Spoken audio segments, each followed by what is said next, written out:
All right. Well, thank you both for joining me. I'm really looking forward to speaking with you and hearing what you have to say. We're, Um, we're glad to be here. We are pleased that you Mom, mom, asked mom, us. mom. Okay. Please. all right.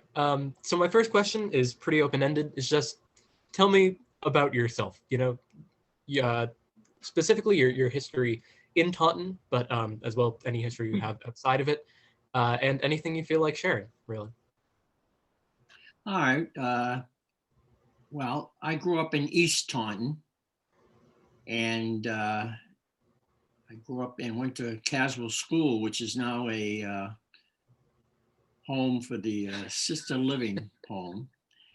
And I went to school right across the street. I lived directly across the street from the elementary school. And in those days, believe it or not, my doctor, family doctor, lived right across the street next to the school. And if any of the family got sick, we called the doctor and he'd come right over with the bag. That's when doctors made Hmm. phone calls. And I went there for 5 years and then I got sick. I had asthma. And my mother and father, this is where I learned to be a good parent from them. My mother and father had to sell the house, beautiful house we had and a lot of land. And my father moved into a one room apartment. And my mother took me to California because I had child like asthma. And the Hmm. doctor said, keep them out there for 2 years. My mother did, and we came back to Taunton. And from there, to make a long story short, I went to St. Mary's Grammar School, which just closed, which is where St. Mary's Church is today. Hmm. I went to Coyle High School, which eventually became Coyle Cassidy High School. I graduated from Coyle Cassidy High School. I joined the United States Marine Corps, came home from the Marine Corps, and decided to go to college. I took one shot at it, didn't pay much attention to it because I had just come out of the Marine Corps. But during that time, I met a beautiful woman named Dianne Marie Levesque. And we got married, and Dianne Marie Levesque got a teaching job at Norton High School. She gave that up and went to California. She applied for different jobs out on the West Coast. She got a teaching job in Las Cruces, New Mexico, and and I applied to schools, and I went to New Mexico State University, and we stayed there. I graduated, came back, got a job at Canton High School, stayed there for 36 years, and had a nice family. And you are one of my favorite parts of that family. And that's the end for me right now. Thank you very much. Well, More I than don't know whether to start from the back He's and only work got my 5 minutes. way front. Okay, I was born in Taunton, also in the local hospital, many, many years ago. And my, well, I had a nice childhood. We had a lot of land to play around on, and we actually lived across the street or across the river from, I hate to say it, the nut house, Insane asylum. the insane That's what asylum. they called it then. And when we were kids, we'd be out in the yard, and all of a sudden we'd hear a whistle, a big horn, and that was get the kids in the house because somebody's escaped. So that my preschool training. If you hear the bells, go. But then we started school at St. Jake's French School in Whittington, and as I found out later on in the my life, Whittington apparently ends right at the corner where we live now. The Hmm. top of Bay Street was the end of Whittington, and your father will verify that because he applied for a college. What am I trying to say? Money. Yeah. A Oh, loan, not a loan. It was a gift from a Whittington company, Ah, and his application went in, and it was returned because we didn't live in Whittington. I'll never forget that. one house away. Yeah, one house or street away. One street away. So Whittington was a little close neighborhood, all French except for those Irish that were impinging on our territory. Uh, we walked. I walked to school for 9 years because it was kindergarten also. And it was quite an upbringing. We didn't go far. We weren't East Taunton. I didn't even know existed. We did know where the Portuguese people lived because they had a bakery there. But we were totally isolated, and there were a lot of things that I did not know when I got to high school. And everybody, I think, who went to St. Jake's did the same thing. When we were in school and doing classwork, at the top of the paper, we always wrote AJPM. I will say it in French. À Jésus par Marie. To God from Mary, his mother. We got into high school and they were ready for us. They told us, don't put those things on your paper. So that was when I started to learn that St. Jake's wasn't the whole world. Finished there and went to BU. And I stayed there for 2 years and decided that was not where I wanted to go. I was there for therapy, not physical therapy. And I didn't want to do it. So I came home and went to, where'd I go? Stonehill. Stonehill. And that was it. And then while I was just finishing Stonehill, I met this strange Irishman. And we hooked up, and he told you the rest. Anything else? We didn't get very far. Well, no, thank you for that. That's wonderful stories. I was just wondering if you could talk a little bit about, where your parents and grandparents were from and sort of how your families came to Taunton. Well, my grandmother came from Donegal Island, and I didn't know them very well. My father, because I was young and they were quite ill. I really got to know them, and they died when they were 86, which then was even quite old. The life expectancy was short. So my father worked in a Irish men. He was at a time where nobody went to school in Aidan because there was no assistance, nobody had any money, no credit card, nothing. So he went and worked in a factory. He worked in a factory right across from where the boys club is now. It was called the Twist Drill Company. It's since been leveled. And I used to go in to see him, trying to ask him for a quarter. That's really all he could have. And he'd sit there before a big drill machine with glasses on. And those big drills drills and so forth, I'm sure you've used. Well, the idea was to straighten them out. And this company would straighten out all these drills and then sell them. So that was his job. My mother, I never knew her mother or father. Her mother had gotten divorced. Her biological mother gotten divorced, and she remarried. And that family grew up in Rhode Island. So my mother was only 5 foot tall, if she was that tall, but she was tough as nails. And she worked in chocolate factories and everything else. But she went to Bridgewater State College. In those days, it was called normal school. And all you had to go was 2 years to there. So she went there.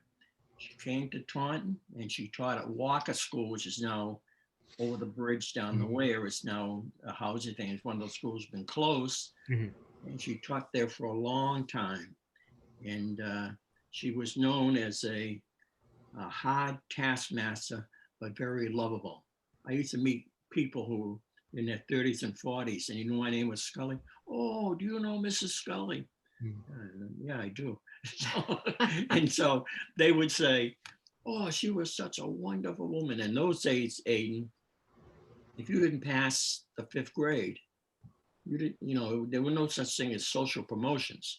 You stayed put, all the kids moved to the 6th. And come next September, you're sitting there with a new group of 5th graders. And it was deemed then it was socially and mentally unhealthy. So they changed that. So she would have a kid in class a couple of years, in those days. But anyway, She was a wonderful, wonderful woman. And as I said before, I'm so proud of my parents. They gave up everything so I could live a healthy life. And so I was quite proud of her. But she lived here in the house we are now. They had some marital difficulties, but I finally said, our best thing to do is get them together. I'll live them upstairs. So they live there on the second floor. And eventually my father got sick and died. He was 92. My mother was right around the same age. She had a little dog and she went and walked the dog. She fell down by Hopewell Park and she went in the hospital. She never really recovered. But they were great parents. And so the bottom line is I know somewhat how my grandfathers lived.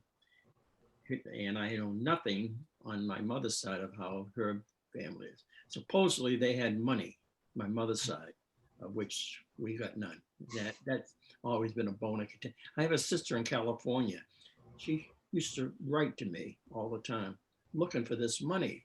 And now my sister, mind you, left Taunton when she was 16, never to return. I said, Trace, there is no money. We don't have. I don't even know who you're talking about, you know? And so anyway, that's a story of another day. Go ahead. What'd you do with my husband? I have never heard you tell stories like this before. Mine's short and sweet. My mother's father, now I'll start on the Levesque side. My grandfather died at a very young age, and my grandmother was left with 6 or 7 children up in the woods in Canada. Very far up in the woods in Canada. And they had a little, I don't know, a little town of their own. All the Levesques had a piece of land and were farmers. And when my grandmother's husband died, they said, well, you can keep the property, you can stay here. But they took all the equipment out for the others. So she said, okay, we're coming down. And they came down. And she, I think, started out in Pawtucket someplace or Woonsocket, but then she ended up in Taunton. And a lot of the kids, my father included, this was in the 30s, stayed in Taunton. And they lived in, you know where, Whittington, near the French church. I never saw that grandfather. And then I'll go to my mother's side of the family. Her mother passed away when my mother was very young. She was 13. So she became the mother of the family. My grandfather on her side lived in Canada, came down with his father because things were so bad in Canada. They went to someplace in Rhode Island and got jobs in some mill, you know, ka-ching, ka-ching, like, and he couldn't stand it. So he said, I'm going to do photography. So he took up photography and he happened to come to Taunton and he said, this is a pretty good place to live. So he built his studio on Whittington Street and on Whittington Street and did pretty well. And that's when he met Miss Booton, my mother, and my grandmother, excuse me, who ran a little variety store in Whittington. So they got together, married, had a ton of kids. She died early, very early. They call it, she had sugar. She was a diabetic. That's the key. And he kept up that photography studio until 1942. He died in 1942, about 2 months before I was born. So I never knew him. So I only grew up knowing one grandparent. And by the time I realized, you know, she doesn't really live with us, she comes and goes, I realized that she was going around to live with all her children for about 6 months at a time. And in reality, that was about all we could take, 6 months at a time. But that was it. My father was born here in Taunton. And excuse me, my father was born in Canada, Canada. came here. Yeah. And of course, same as he was saying, there was no school. We didn't want to finish school. So we got a job in carpentry and was hired out by contractors. But that was a tough, tough way to go. In those days, they worked until maybe September, October, and then you didn't work again until the winter was over. So that was a tough time. And my mother stayed home most of the time until her kids decided to go to college. Then she got a job and paid for our college education. So that's the way it worked out. So it hasn't been easy, but we still laugh about it and have good times.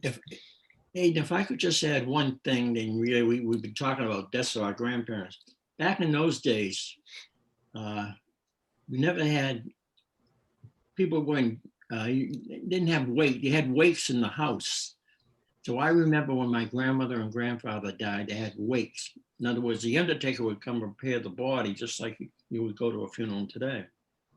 But they were for 3 days and 3 nights. And I remember as a little boy, it was a terrifying experience because in at least my family's business, my family's case, it was like a 3-day drunk. I mean, the body would be in the living room, and the kitchen would be loaded with liquor, and they'd be in there. And the Scullys were known for fighting each other after they'd been drinking. And my father would get in a fight with his brother, and when they finally had the mass, then you go to the mass, at the end of 3. And when that thing was over, believe me, I can remember breathing us, and everything returned to normal then. And one of the reasons you have to have it, I guess there weren't that many funeral homes around. And one of the oldest ones here in town has got to be O'Keefe's down by the Thayer building here now.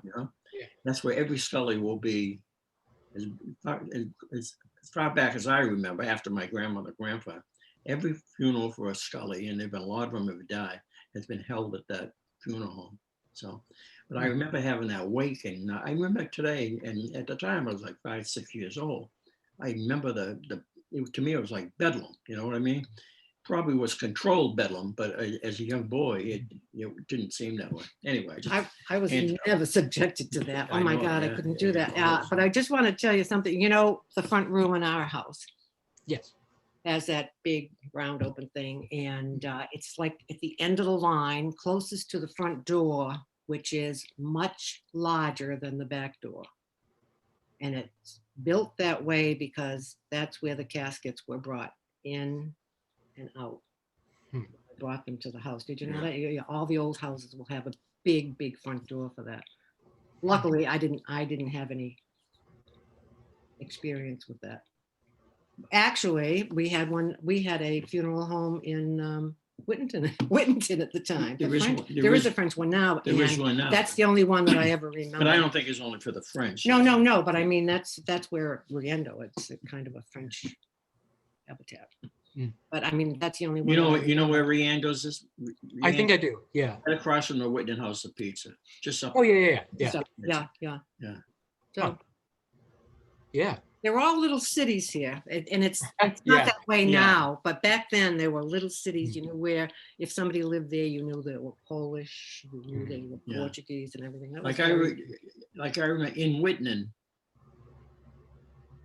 St. Jake's was a French church.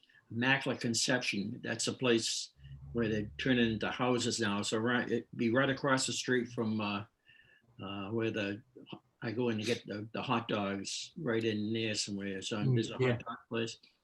That was the Irish. Holy Rosary, which is just down and far from our house, that was Polish. And St. Anthony's on School Street was all Portuguese. St. Mary's, they were the Envy Church because that was a city capital. That's where all the hoity-toity Irish Catholics were. And Holy Family was a local church out in East Taunton. That's where I went. I was an altar boy. And Sacred Heart was down the where Sacred Heart is right at the intersection of First Street. I don't know if you remember it. Still there. I think so. The building is still there. If you were going toward Fall River, You know where Memorial Park is on the right? Yes. Yeah.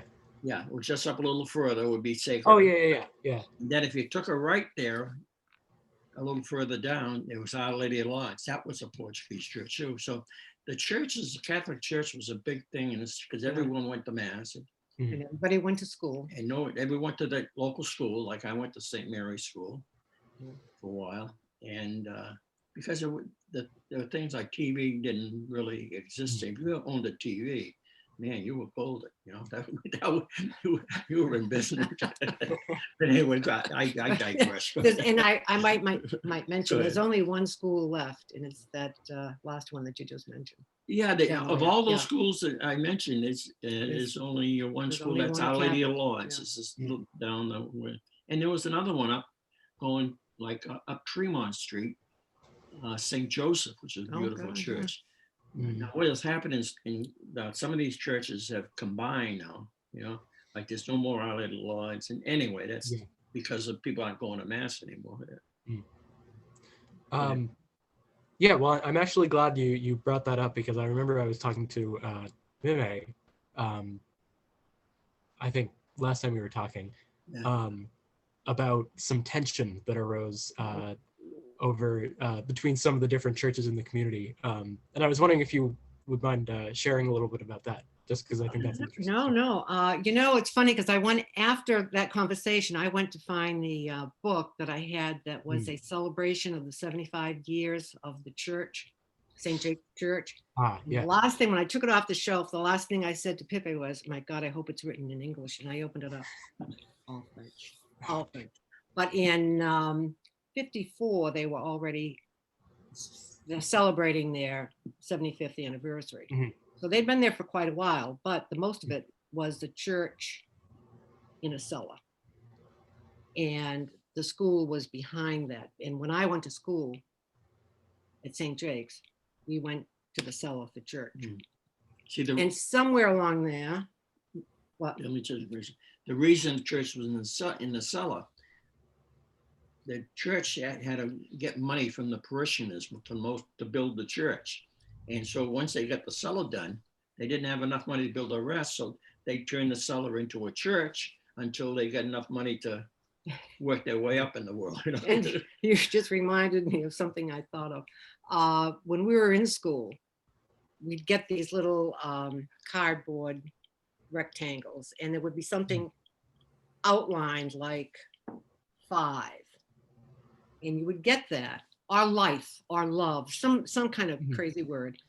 And your job that month was to tape a nickel. They had little dots on it. Tape a nickel on each dot and pass it in at the end of the month. And that was your donation. Not it doesn't pay for your schooling. That was a separate thing, but to get money. And they promised that they would never go into debt, and they never did, to build anything. So that was why the basement was. So then we got ready, and we were ready to start the construction. And the Immaculate Conception Church had a rather large fire. So they had to break it up completely. And the cardinal at that time, an Irishman, went to the St. Jake's bank account and emptied it and gave it to the Irish, which was a wonderful thing. They needed a church.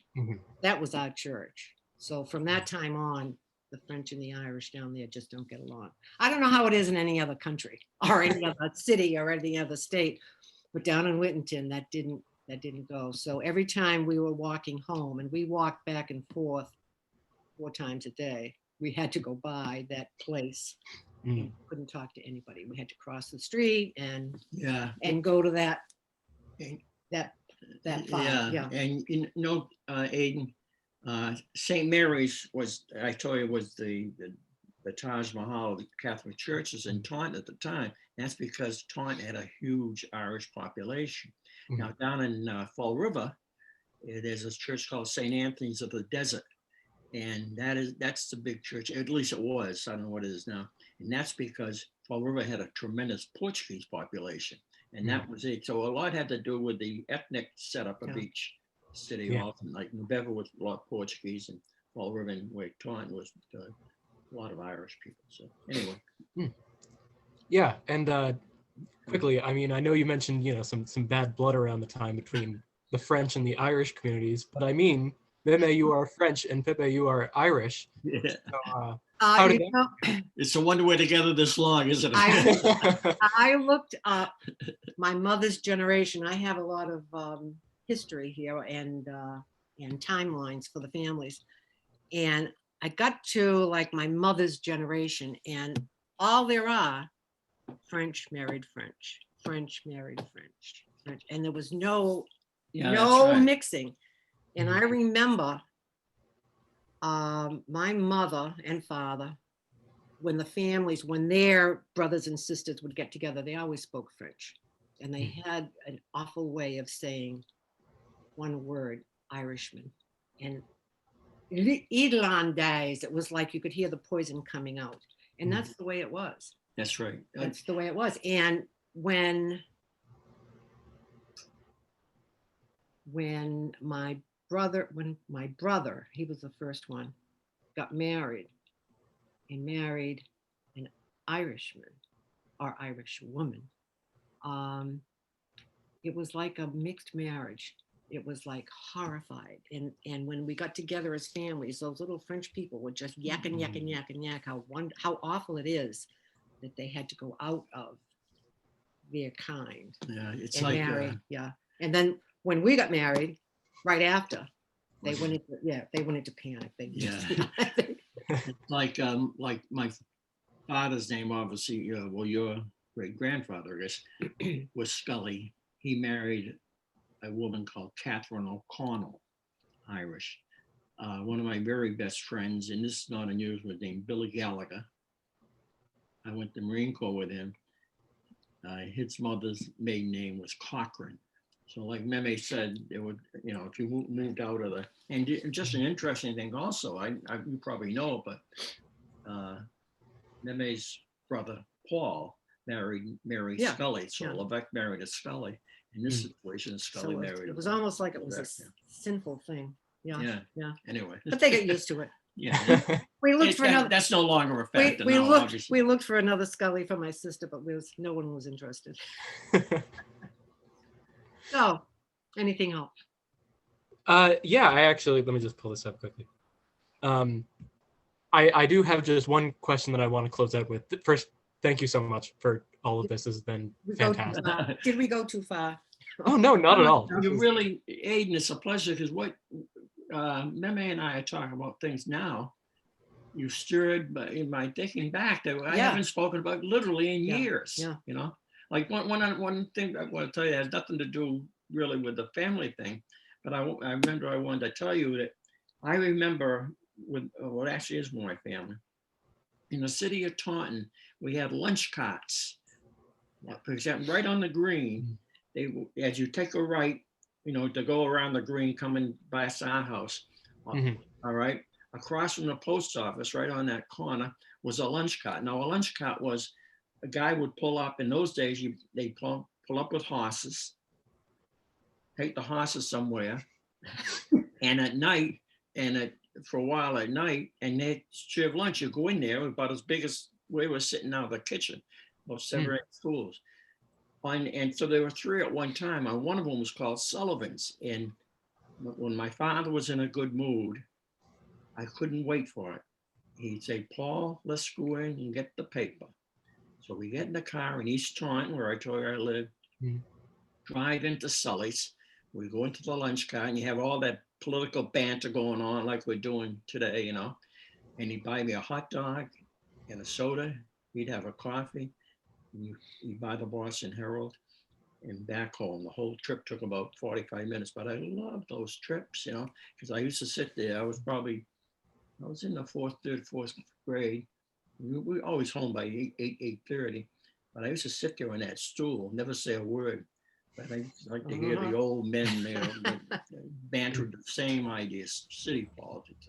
Anyway, the makeup of the city, the core of the city has changed so much since. But anyway, that was a thing. Yeah. All right, go ahead. All right. Yeah. So just my last question in closing, sort of, is do you have any like a message that you want to share with the students at Taunton High School who would be viewing this for Passport to Culture? Do you have anything you want to share? Yes, I'm very proud of this year's graduating class at Taunton High School, including yourself. I read about all their accomplishments in a lot of things. And it was brought to my attention, even this year's basketball team. The other night, they beat the Mansfield, which is the state champions. So, and all I can wish them an awful lot of success. And they got a lot of talent, obviously, at least in that class going forward. And all they do is pay less attention to the agony that's going on around us, because things always get better. I remember growing up, Chris, Aidan, when I was in high school, he used to go to the market, and they would have, and my father would drive also the market, and half their headlights would have black paint over them. And that's because we were worried, this is during World War II, I was like 6 years old, they're worried about getting bombed by somebody, you know? And you have stamps, and you have to go to the, right, for sugar. You couldn't go and buy all the sugar you want, you had to use your stamps. And it was legal to sell horse meat because everybody was into a wartime effort. So my message, I guess, would be, as bad as you may think it is some right time, it's really not that bad. And things will always get better. And you do what you want to do in life and you're going to be fine. I'd like to say, as a former graduate and teacher at Taunton High School, don't pay any attention to what other people say about Taunton High School. I know how great it is. You're accomplished physically, you're accomplished mentally. You do, for the most part, you do what you're supposed to do, and everybody seems to enjoy it, but everybody wants to knock our school in Taunton, and I resent that because I know what you got. Keep it up. And going on what Meme just said, I remember when your father went to Harvard, like you'll be going in a few months, a professor at Harvard said, after some type of discussion, he said to your father, where did you go to school, high school? And the reason your father said Taunton High School. And the reason he asked that question, he was very impressed with what your father had, whatever the conversation, yeah. Because as you will find out, a lot of your, at least then it was the case anyway, maybe so now, a lot of your classmates are going to be from St. Thomas More Prep and so forth, where their mothers and fathers paid an awful lot of money to go to school.